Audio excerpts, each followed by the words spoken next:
Wadan ka zaura dan baiwa,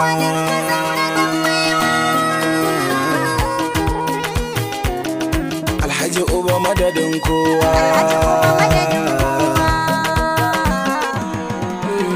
Ashe ƙwarya ta fi kyau a gurbinta, walin ka zaure uba mai halin kyauta. Ya Allahu ya karo matsayi babba, Alhaji Babangida Hussein gatan al'umma. Ashe ƙwarya ta fi kyau a gurbinta, walin ka zaure uba mai halin kyauta.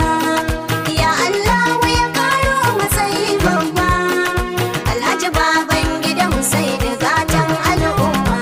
Ashe ƙwarya ta fi kyau a gurbinta, walin ka zaure uba mai halin kyauta. Ya Allahu ya karo matsayi babba, Alhaji Babangida Hussein gatan